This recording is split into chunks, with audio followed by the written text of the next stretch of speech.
En la actualidad, la medicina vive una auténtica época dorada. La península ibérica dispone de un sinfín de medicamentos, acceso a grandes hospitales y técnicas quirúrgicas como jamás se habían conocido antes. Pero lo que muy pocos saben es que parte de la medicina y farmacología de hoy en día ya se conocía hace más de 1000 años en Al-Ándalus. Sus médicos eran capaces de colocar implantes dentales, sabían cómo tratar huesos rotos, se atrevían a operar cataratas y practicaban una cirugía muy avanzada para la época. Vamos a conocer el legado que los andalusíes nos dejaron en el campo de la medicina. Un gran regalo que sigue curando enfermedades en el siglo XXI.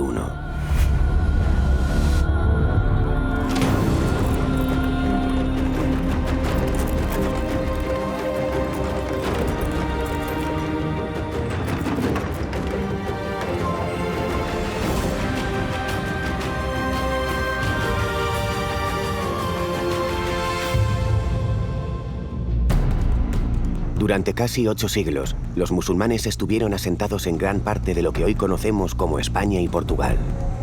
En este periodo de tiempo, en Al-Ándalus se vivió una época de innovaciones y conocimientos, muchos de los cuales siguen vigentes en la actualidad.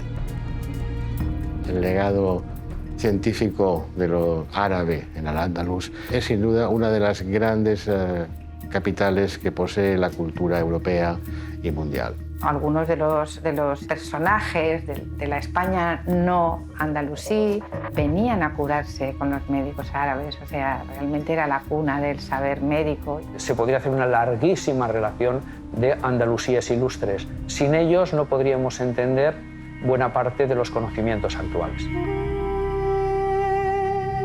¿Quiénes eran esos médicos andalusíes? ¿Hasta qué punto aquellos sabios han influido en la medicina y farmacología actuales? Al-Zahrawi fue un médico y lo conocemos sobre todo por su obra. Su obra es una inmensa compilación de cerca de 1500 páginas de todos los aspectos de las diversas ramas de la medicina, acabando con un apartado dedicado a la cirugía. Toda mi experiencia y conocimientos se concentran en esta extensa obra. Han sido 40 años escribiendo de la forma más sencilla y didáctica lo que un médico ha de saber de este oficio. Escribió este manual porque debía tener un grupo de discípulos a los que enseñar y porque en aquella época no había muchos manuales. En el tratado de Al-Zahrawi se dedica una amplia descripción a los procesos que tienen que ver, por ejemplo, con oftalmología, traumatología, odontología, etc. Aquí toda persona que se dedique a este menester encontrará respuestas a cualquier problema de salud. Desde curar caries o escayolar una pierna, hasta intervenir mediante cirugía la dolencia de un enfermo. Al-Zahrawi nació en Medina del Zahara, vivió 78 años y dejó un legado extraordinario para la cirugía. Los principios que fundamentó Al-Zahrawi dan origen realmente al atlas quirúrgico actual. Sin Al-Zahrawi no sabemos cuándo se hubiera iniciado el diseño de la cirugía moderna. ¿Por qué es su legado tan importante en la cirugía actual? ¿Las operaciones que hoy conocemos serían muy diferentes sin las aportaciones de este sabio andalusí? Además de Al-Zahrawi, una gran cantidad de médicos, a partir de finales del siglo IX, dejarán una evolución bastante notable en todos los ámbitos de la medicina. Como por ejemplo Al-Ghafiqi, que de Córdoba desconocemos prácticamente cómo fue su vida, sí que conocemos su obra y conocemos su descripción de cómo era una operación de cataratas. Padecer la enfermedad de la catarata era muy traumático porque a la persona le impediría hacer las labores que eran de aquella época agrícolas o actividades ganaderas y sobre todo era muy importante en actividades de guerra no poder realizar una visión correcta. Por lo tanto, la pérdida de visión en todas las épocas es un drama, pero en la Edad Media mucho más. La técnica de la operación de las cataratas en Al-Ándalus era conocida en Oriente, pero también era conocido en el mundo griego y el mundo romano. Hace más de 1000 años, en la península ibérica, médicos como Al-Gafeki ya realizaban operaciones de cataratas. Pero, ¿cómo eran aquellas intervenciones quirúrgicas? ¿Recuperaba el paciente la visión del ojo? ¿Utilizaban alguna clase de anestesia? Sabemos que para ciertas operaciones de cirugía sí que se utilizaban anestésicos.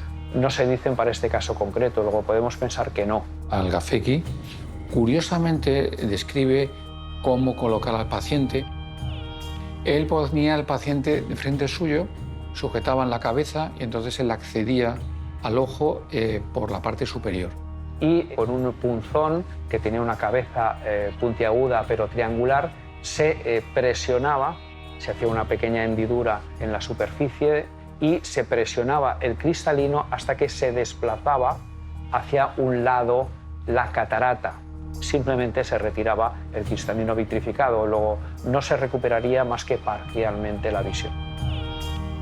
También explica detalladamente cómo hacer el posoperatorio, es decir, cómo tratar a ese paciente con manteca de cerdo, con aceite de rosas y el vendaje que había que poner para tener un posoperatorio que fuera menos traumático.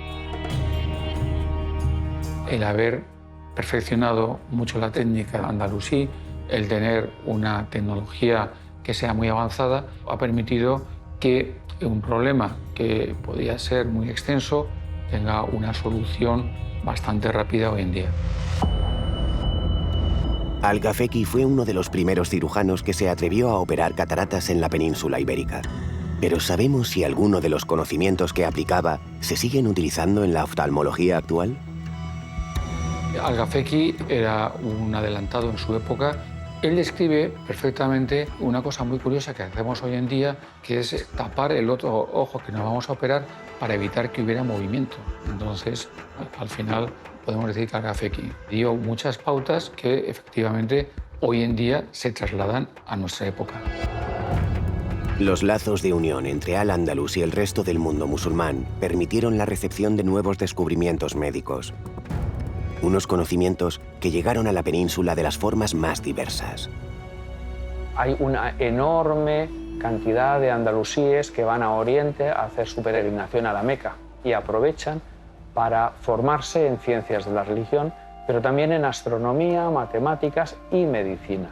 De modo que todos estos médicos que vuelven con esa formación en medicina acabarán contribuyendo a una elevación del nivel de conocimientos que se desarrolla en la península ibérica. Gracias a estos viajes, los andalusíes entraron en contacto con los sabios más reputados del mundo islámico. Ibn al-Haytham es seguramente el gran físico del siglo X. Es un hombre con una formación polifacética que incluye estudios médicos, estudios astronómicos, estudios matemáticos. Sabemos poco de su vida, pero sí que hay una anécdota común a diversas fuentes, que es la anécdota de hacerse pasar por loco. Ibn al-Haytham pasó a trabajar al Cairo como matemático y pasó al servicio del califa fatimí al-Hakim. Allí le ofreció el proyecto de crear una gran presa para que controlara las crecidas del Nilo, pero cuando se dio cuenta que como ingeniería no podía desarrollarlo y ante el temor de ser castigado por este califa fatimí, pues él se hizo el loco y se encerró en casa. De modo que durante 6 años se dedicó en casa a experimentar con la luz. El experimento más famoso es el experimento de las velas. Y hace que varias velas proyecten su imagen a través de un agujero mínimo que da una cámara oscura. De modo que un rayo de luz se acaba proyectando en la pared opuesta al agujero la imagen invertida. Es el principio de la cámara fotográfica y el principio también de la cámara de vídeo. La cámara oscura es un conocimiento muy antiguo. Los griegos lo conocían, por lo tanto no es una novedad para Ibn al-Haytham. Lo que es una novedad es el uso que hace de la cámara oscura para confirmar sus teorías. Y gracias a las aportaciones de la experimentación de Ibn al-Haytham, ayuda a entender cuál es el funcionamiento del ojo humano. Las innovadoras ideas de Ibn al-Haytham revolucionaron las teorías de la visión que se habían dado por válidas desde los tiempos de los griegos. En la época clásica, tanto Galeno como Platón como Aristóteles explican la visión como que sale un fuego ígneo del interior del ojo y cuando se junta con la luz exterior acaba formando la imagen. Lo que él consigue es explicar cómo el cristalino puede proyectar una imagen dentro del ojo, que esta imagen después, a través del quiasma de los nervios, llega al cerebro. Además de la oftalmología, algunos médicos andalusíes se preocuparon también del cuidado de los dientes. ¿Cómo era la odontología que se practicaba hace más de 1000 años? ¿Conocían los implantes o los empastes como ocurre en la actualidad?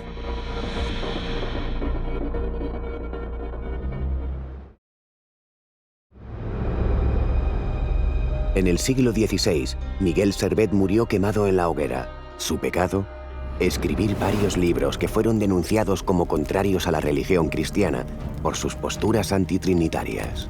Además, este aragonés se atrevió a publicar una serie de teorías médicas que ponían en jaque el conocimiento sobre fisiología de aquel momento.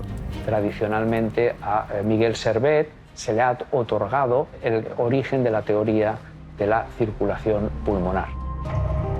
Miguel Servet nos dice en una de sus obras que la sangre no circula dentro del corazón, no pasa del ventrículo derecho al ventrículo izquierdo, sino que circula a través de las arterias pulmonares.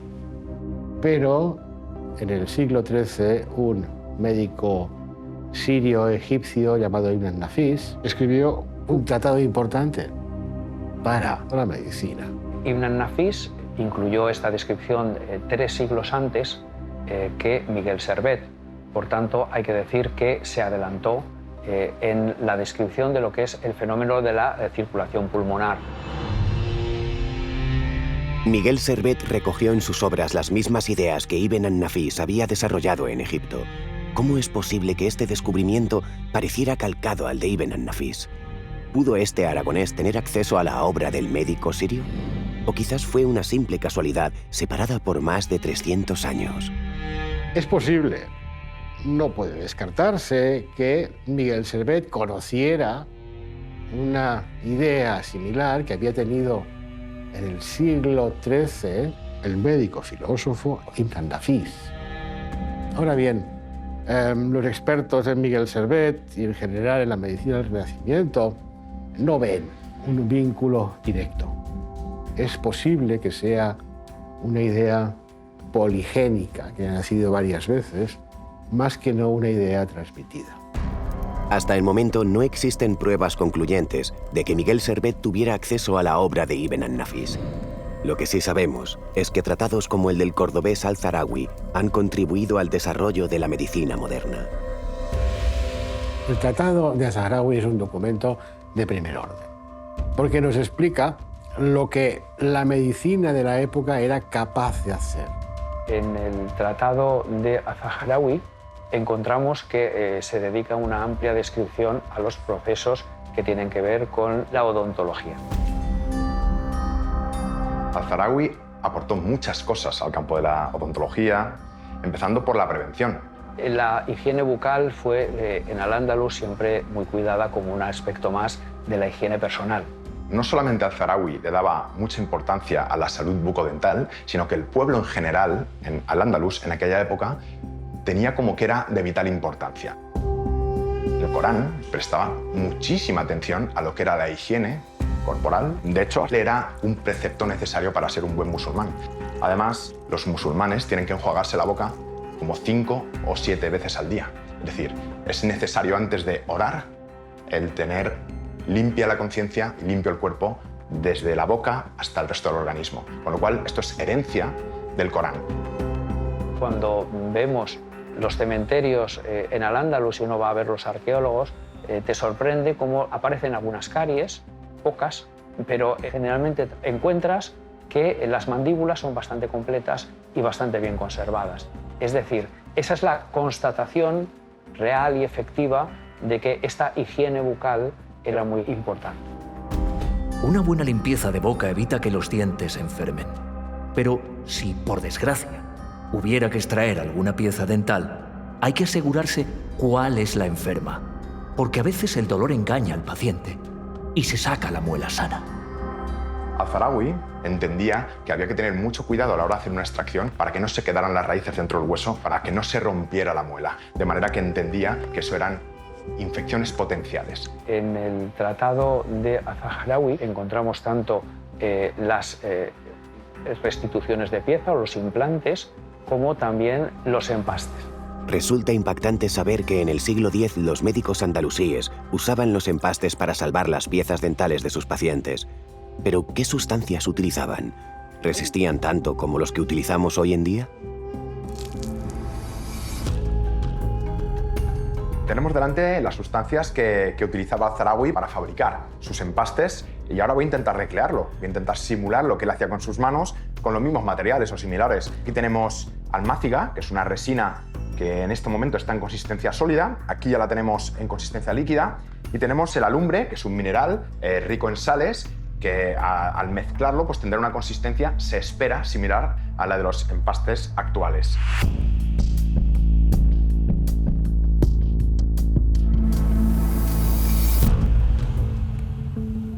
Vamos a compararlo con lo que es una resina compuesta de un empaste actual. Aquí podemos visualizar cómo la consistencia del empaste tradicional y la consistencia del empaste que se utilizaba en Al-Ándalus por Al-Zahraoui puede incluso por el color llegar a ser similar. Vamos a simular lo que sería un empaste. Aquí podemos ver, por ejemplo, esta muela en la cual he provocado una cavidad. Llama mucho la atención que en su momento ya se pensara en que se podía aplicar determinadas sustancias para que no se infectara más y además protegían la muela para que no se rompiera. Fijaos que en unos pocos segundos se ha adaptado perfectamente a todas las paredes de la cavidad que yo he generado, con lo cual me encuentro gratamente sorprendido por la respuesta que ha tenido la mezcla de estas dos sustancias naturales que utilizaba Al-Zahraoui en la época para crear o fabricar estos empastes, porque da la sensación de que la consistencia es muy similar a la de los empastes actuales, incluso la coloración y la manera de trabajar el material. Pero he visto que en unos pocos segundos solidifica de manera definitiva, con lo cual el único pero que les pondría es que había poco tiempo de trabajo. Es impresionante el legado que nos ha dejado Al-Zahraoui con respecto a la salud de la boca. Esto, tratándose de hace más de 1000 años, pues lógicamente es un hito que ha marcado completamente la odontología y la ciencia. Sabios andalusíes como Al-Zahraoui comprendían, como ocurre en la actualidad, que la higiene bucal prevenía el deterioro y la pérdida de piezas dentales. ¿Cómo se limpiaban los dientes hace 10 siglos? ¿Conocían los dentífricos y los cepillos como los que usamos a diario? La higiene bucal fue en Al-Ándalus siempre muy cuidada como un aspecto más de la higiene personal. De hecho, siempre se recuerda que el profeta Mahoma utilizaba el siwak. Un siwak era el cepillo que él utilizaba y que hacía con determinadas hebras y con determinadas raíces de algunas plantas con las cuales se cepillaba todos los días, muchas veces al día, antes de rezar. Pidió a la gente que le rodeaba que por favor incluyeran este cepillo de dientes rudimentario para que en esa nueva vida pues, pudiera seguir con su higiene al lado de su Dios, en este caso. Los primeros musulmanes ya usaban unos rudimentarios cepillos de dientes para prevenir caries y posibles infecciones bucales. Esto nos lleva a preguntarnos si acompañaban el cepillado dental con dentífrico como hacemos en la actualidad. El legado que nos ha dejado Al-Zahraoui con respecto a la prevención eran los dentífricos que utilizaron en la época eran precisamente para evitar que se forme placa dental, evitará que se inflamen las encías y así prevenir estas dolencias. ¿Sabemos cómo era aquella pasta de dientes que se utilizaba hace más de 1000 años? ¿Con qué sustancia se elaboraba? Ahora vamos a simular lo que era la pasta dentífrica de la época. De hecho, aquí tenemos el hidróxido de calcio. Para conseguir esta sustancia, los médicos de la época utilizaban sales cáusticas que mezclaban con agua destilada, la dejaban reposar durante 3 días y ponían un paño húmedo para conseguir esta consistencia de hidróxido de calcio. Aquí lo tenemos ya hecho directamente y le ponían algunas esencias de frutas, como por ejemplo esta esencia de uva, pues para darle un aroma a la pasta dentífrica que fuera más agradable para el paciente.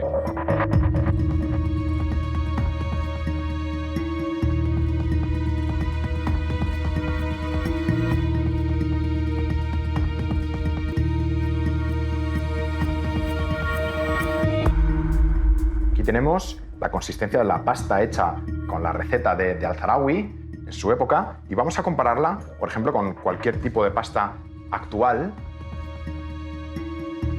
Llama la atención que ya a simple vista el color y la consistencia es muy parecido. Y el aroma de la pasta también es agradable. Puede llegar a tener incluso similitudes con el olor de algunos dentífricos actuales. El resultado me parece sorprendente y de hecho yo, como odontólogo, no tendría ningún problema en cepillarme los dientes con esta pasta. Desde luego, mal no me haría. Esta pasta sería tan efectiva como la que puedo comprar en un supermercado. Como ocurre en la actualidad, el cepillo de dientes y el dentífrico ayudaban a los andalusíes a mantener una boca limpia y sana. ¿Qué ocurría cuando estos métodos no funcionaban y se perdía alguna pieza dental? ¿Qué tratamientos proponían los médicos de aquel entonces? Cuando un paciente perdía un diente, pues ciertos médicos de la época tallaban huesos de animales como si fuera un diente humano y los implantaban. Y entonces con hilo de oro o con hilo de plata, apoyándose en las piezas que están bien fijas, se iba hilando alrededor del diente. Lógicamente, estos materiales que utilizaban en aquel momento pues no son estables en el tiempo y además en muchas ocasiones fracasaban. Pero esta fue la base de lo que es la odontología actual. La medicina bucodental que se practicaba en Al-Ándalus podía prevenir y curar muchas enfermedades relacionadas con la dentición, pero ¿estaba al alcance de toda la población andalusí? ¿Las clases humildes también tenían acceso a estos avances en el campo de la odontología? A pesar de que era la época de oro de la odontología antigua, esta no era accesible a toda la población. En realidad, cuando alguien tenía un dolor de muelas, se iba a la plaza de su pueblo y el primer barbero que encontraba le arrancaba la muela cogiendo su cabeza entre las piernas para que el paciente no se moviera y arrancarle directamente la muela. Y esto hoy en día, por supuesto, sería una locura. Los médicos andalusíes aconsejaban a sus pacientes mantener una buena higiene dental como medida preventiva para evitar enfermedades bucales. ¿Qué otras recomendaciones daban los médicos a sus pacientes para cuidar su salud? La alimentación y la higiene son los dos primeros pasos, forman los fundamentos de la medicina preventiva. La verdad es que la dieta musulmana introdujo cambios revolucionarios respecto a lo que en aquel momento en España los pobladores, fundamentalmente visigodos, hacían, porque incorporó alimentos de mucha calidad.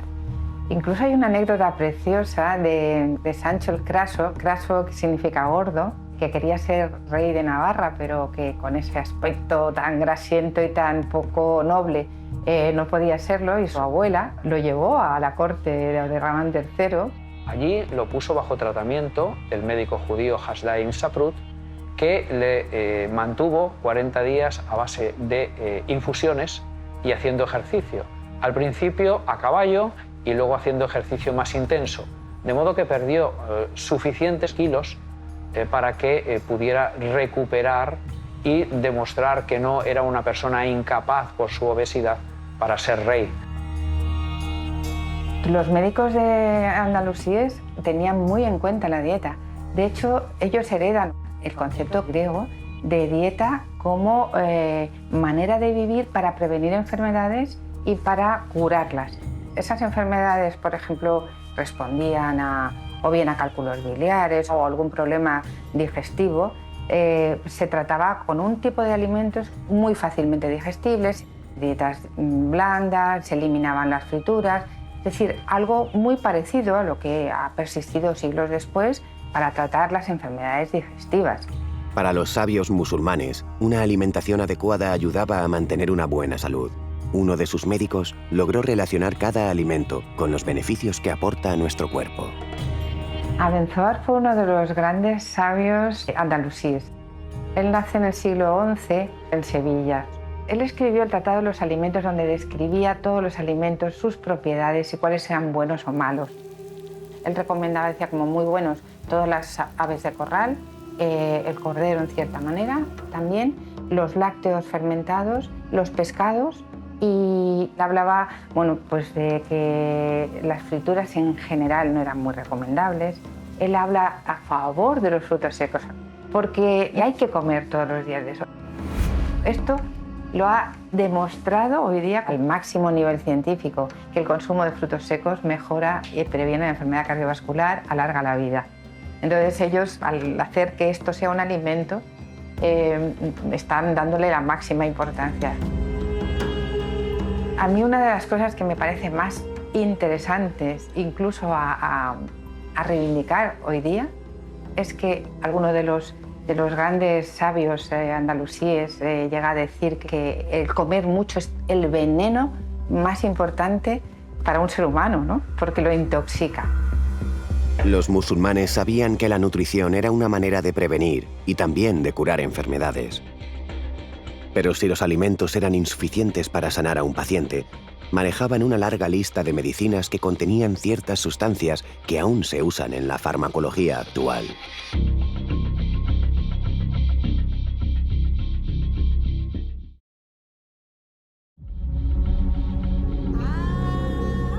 Al-Ándalus es un mundo sometido a los episodios graves para la población, causados, por ejemplo, por cualquier tipo de virus, de bacteria que se descontrole en una cierta época.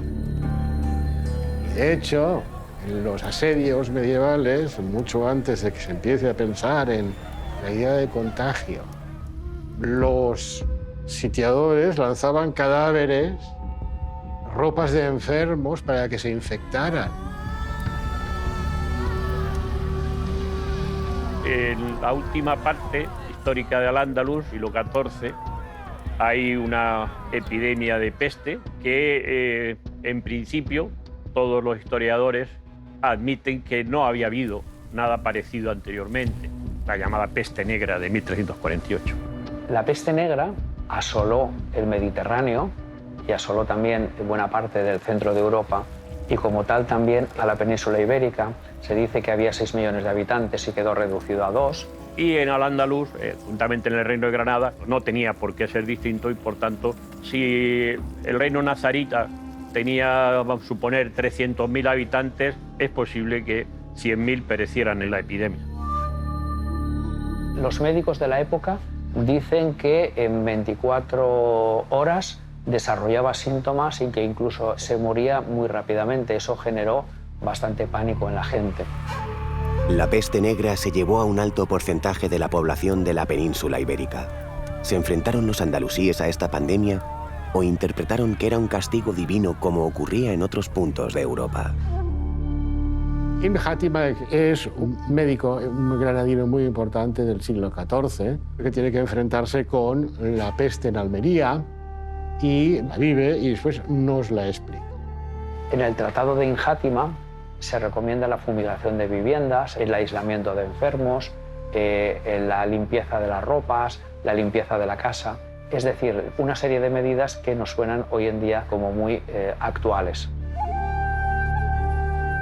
Algunos sabios en ese momento tienen un atisbo, en principio, de evitar la enfermedad confinándose en sus domicilios y no tuvieron problemas con la peste, pero esto hay que interpretarlo como una observación, no es una recomendación para la población. Ibn Hátima nos explica las circunstancias en que se desarrolla la peste. Y entonces es cuando aquí hay las observaciones interesantes. Observa que la peste se contagia de persona a persona. Esta idea de contagio es una idea revolucionaria para la ciencia de la época. En la medicina andalusí destacaron muchos sabios, pero hubo uno que brilló sobre el resto. Un médico cuyo legado aún perdura en la actualidad. En el tratado de Az-Zahrawi, en el Kitab al-Tasrif, encontramos que se dedica una amplia descripción a los procesos que tienen que ver con traumatología. Y es con Az-Zahrawi que se convierte en una disciplina médica articulada y bien organizada. La verdad es que fue un personaje súper revolucionario, porque podemos decir que es un autor que redactó su obra en el siglo XI. Por ejemplo, él ya habla de una especie de yeso que se pone en la dislocación de cualquier zona del cuerpo. Pues eso son escayolas. En lo que a huesos se refiere, he encontrado en elementos tan simples como la harina y el huevo la solución perfecta para que las vendas queden tan duras como las piedras. De esta manera, las piernas o los brazos quedan totalmente inmovilizados, disminuyendo por la gracia de Alá el tiempo de curación del enfermo. De Al-Ándalus nos ha llegado mucha información sobre médicos y curiosamente todos eran hombres. ¿Qué ocurría con las mujeres? ¿Podían ejercer esta profesión? Las respuestas las encontramos en el tratado de otro hombre, el sabio Al-Zarawi. Al-Zarawi era discípulo de Arif y Said, el cual fue el primer autor de un tratado completo hispanoárabe sobre obstetricia y pediatría. Al-Zarawi, en su gran tratado médico, trató poco sobre obstetricia, porque no era común que los médicos del Al-Ándalus se dedicaran a la obstetricia, porque el pudor de las mujeres a presentar su cuerpo desnudo ante ellos les llevaba a rechazar la presencia de médicos varones.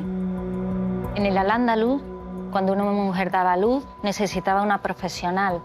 Las cabilas eran las matronas hispanoárabes andalusí. Asistían al recién nacido en su nacimiento y asistían a la parturienta durante la cuarentena, a la que visitaban periódicamente. Estas cabilas iban de un lado para otro, no solo en las grandes ciudades ofreciendo sus servicios, pero también a la población rural, ayudando cuando era necesario. Mucha de la forma de trabajar de la cabila árabe andalusí sigue vigente hoy en día. Con respecto al parto, se desarrollaba en la casa de las mujeres. La habitación tenía que estar ventilada, aromatizada. Las cabilas recomendaban que esperar a la ruptura de la bolsa, que se ha de hidratar la parturienta, que antes del parto ha de hacer ejercicio. Cuando la mujer estaba con la dilatación completa, la sentaban en una silla de parto. Nosotros disponemos de sillas de parto hoy en día y que pueden hacer que la mujer esté en posición totalmente vertical. O sea que muchas cosas coinciden con la forma de trabajar hoy en día. Socialmente suponemos que las cabilas árabes eran mujeres muy respetadas, simplemente porque eran las únicas a las que el juez, el cadí, podía llamar a testificar en determinados asuntos. Casos en los que el marido creía que su mujer no era capaz de concebir hijos y la quería repudiar. Entonces la matrona se encargaba de explorarla para ver si había algún tipo de malformación o algo que justificase que esa mujer no pudiera tener hijos. A nivel comercial también colaboraban en la valoración de las esclavas y no tenía el mismo precio una esclava que era capaz de procrear o de mantener relaciones sexuales que una que no lo tenía. Así que colaboraba en la fijación del precio de estas esclavas. Por lo tanto, era una labor muy compleja y variada. Además de la obstetricia, Al-Zarawi investigó sobre casi todos los campos de la ciencia médica. Pero según muchos historiadores, fue en cirugía donde más destacó. Pero, ¿qué aportó realmente a las operaciones quirúrgicas? ¿Por qué es una figura tan respetada dentro de la medicina de hoy en día?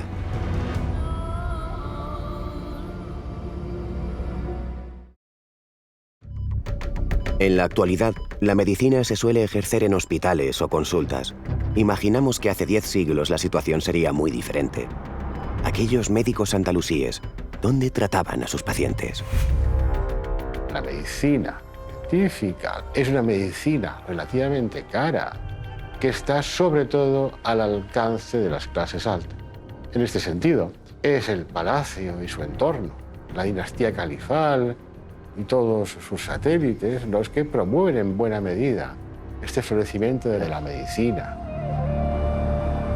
Los mejores médicos ejercían su profesión en palacio al servicio de las clases altas andalusíes.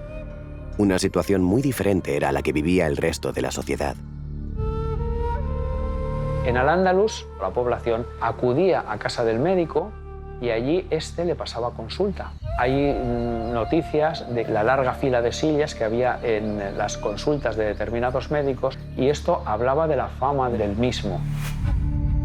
Por otro lado, hay que decir que en Oriente encontramos desde el siglo IX y desde el siglo X esa proliferación de hospitales. Por tanto, el hospital viene de Oriente, del mundo persa. El primer hospital que se construye en Al-Ándalus es el Maristán de Granada. Un hospital que se construye muy tardíamente, ya en el siglo XIV, No se puede comparar con hospitales de Oriente que tenían capacidad para 3.000 pacientes. Podríamos pensar en principio que pudieran caber a lo mejor 300. Hay que decir que los hospitales, que era para asistencia a los enfermos pobres, pero lo que podemos suponer es que era para asistencia a los enfermos, sobre todo dementes, lo que llamaríamos hoy en día un manicomio. De hecho, hay hospitales en Oriente que tenían salas para dementes, cosa que en el mundo cristiano los encerraban en una torre o los encerraban en una cárcel, no en un hospital, ¿no? Los maristanes conjugaban una estructura especializada en áreas, quirófanos, dispensarios, áreas de atención a enfermos mentales, áreas de atención a distintas patologías, enfermos infectos contagiosos. Por consiguiente, fueron la esencia de lo que en la actualidad es el modelo de hospital universitario de máxima calidad científico, técnica y asistencial. En el mundo islámico, los hospitales ya se conocían hace más de 1000 años. Allí los médicos intentaban por todos los medios curar a sus pacientes. Pero, ¿disponían de fármacos adecuados para acabar con esas enfermedades? Aquellas medicinas se parecían en algo a las que utilizamos hoy en día. Los inicios de la profesión farmacéutica con independencia de la medicina aparecen también en el mundo árabe, en Al-Ándalus. Los orígenes de esta farmacología hay que buscarlos sobre todo por la llegada del manuscrito de Dioscórides que envía el emperador Constantino a Terramán III. Este libro de Dioscórides contenía 600 recetas y preparados médicos. La materia médica de Dioscórides estaba como documento, pero no se había llegado a interpretar correctamente todos los contenidos, todas las drogas que allí se citaban. Y este es el papel un poco que juega el monje Nicolás, con su conocimiento de la materia médica original que le permitió hacer el papel de traductor. Y entonces empezaron a traducir todos los nombres que estaban del griego, a identificar todo ese tipo de plantas que había ahí descritas. Y eso fue, digamos, el punto de arranque de toda la explosión de conocimiento científico andalusí. La materia médica de Dioscórides supuso un punto de inflexión en la farmacología andalusí. Aquellos sabios ya sabían para qué dolencias se utilizaba cada planta. El siguiente paso era emplearlas de una forma precisa y correcta para lograr que los enfermos sanasen. Los jardines botánicos de Al-Ándalus se plantaban especies que iban a ser utilizadas como remedio o iban a formar parte de otros compuestos. Hemos encontrado libros simples, me refiero a especies vegetales que por sí tenían ya una utilidad, y luego tenemos también otros documentos que son los libros de compuestos, donde se decían medicamentos con más de un simple. Los mejores fármacos siempre se elaboraban en palacio. Allí los médicos experimentaban con todo tipo de compuestos en su búsqueda de nuevas medicinas. ¿Pero consiguieron ampliar los conocimientos que adquirieron del Tratado de Dioscórides? ¿Hubo algún andalusí que destacó en el campo de la farmacología? Ibn Wafid es una figura importantísima dentro del desarrollo de la farmacología en el siglo XI. Es un autor que nació y murió en Toledo, en la corte de los Dunnún. Se le conoce como un médico de un carácter eminentemente práctico. La aportación más importante, no la única, porque tiene varios libros, pero la más importante es el libro de la almohada. Este libro de la almohada recoge muchas recetas para todas las enfermedades que él describe desde la cabeza a los pies. En el libro de Ibn Wafid, de las 900 y pico recetas o medicamentos, hay al menos 200 drogas nuevas, 200 utilidades, partes, digamos, de una planta que se utilizaban para hacer un medicamento. El libro de la almohada de Ibn Wafid aportó numerosas recetas que suponían una novedad para la farmacología de la época. Si esta ciencia vivió uno de sus momentos más álgidos de la historia, el campo de la cirugía tampoco se quedó atrás. Los musulmanes asentados en la península ibérica llegaron a practicar intervenciones quirúrgicas que nada tenían que ver con la curación de enfermos.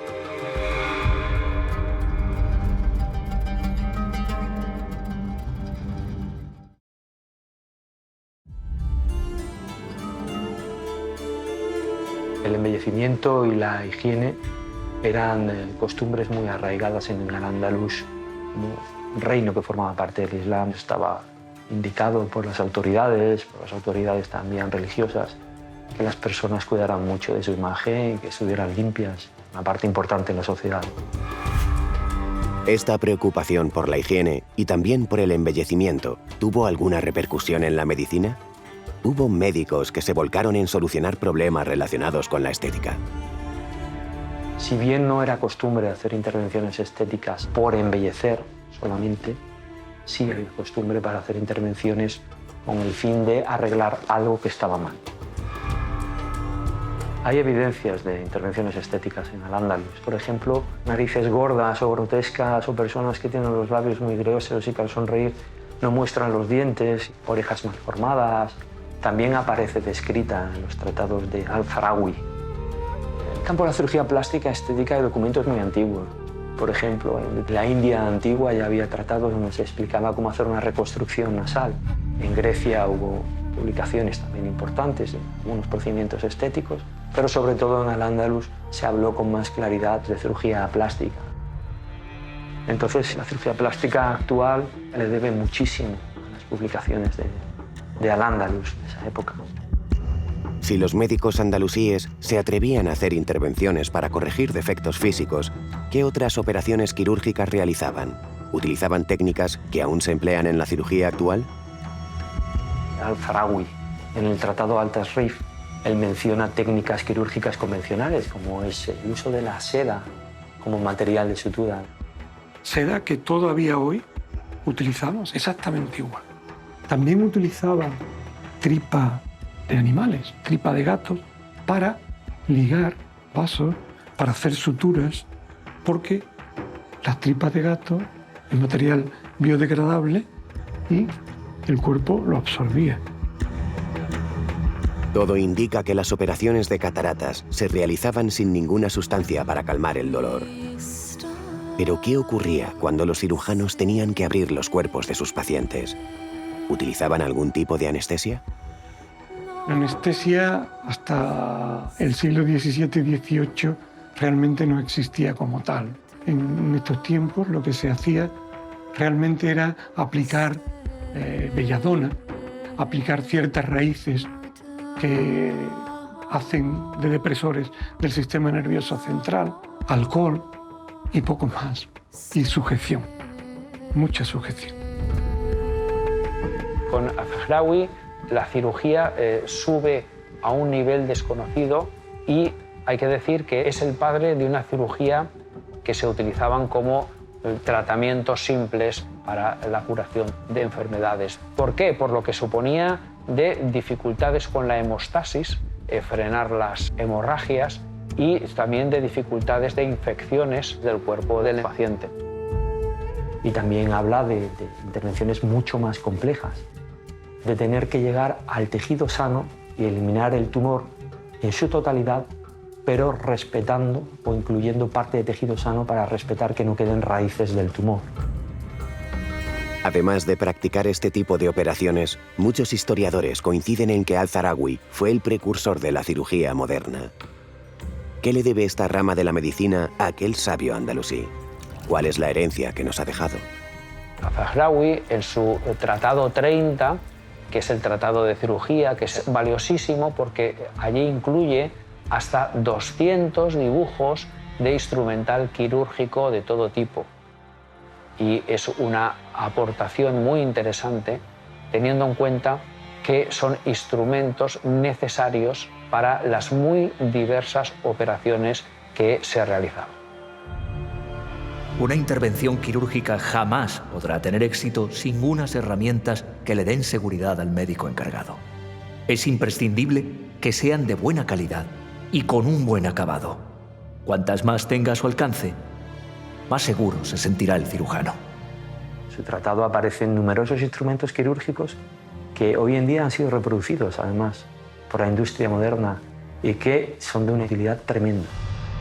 Estamos hablando de instrumentos que todavía usamos 1000 años después. Por supuesto, con otros materiales, con un diseño que hemos ido perfeccionando, pero En principio, seguimos todavía en muchos casos el diseño original de Al-Zarawi. Así vemos que entre una sierra de Al-Zarawi y una sierra moderna con sus dientes absolutamente similares.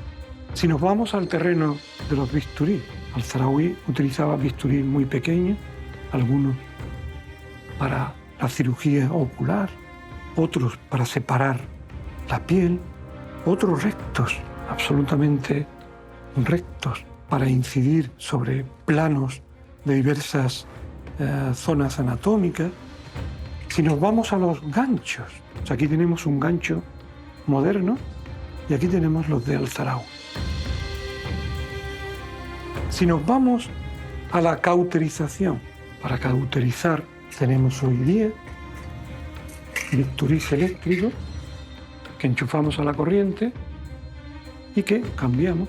Este, por ejemplo, sería idéntico a los que aquí tenemos de Al-Zarawi.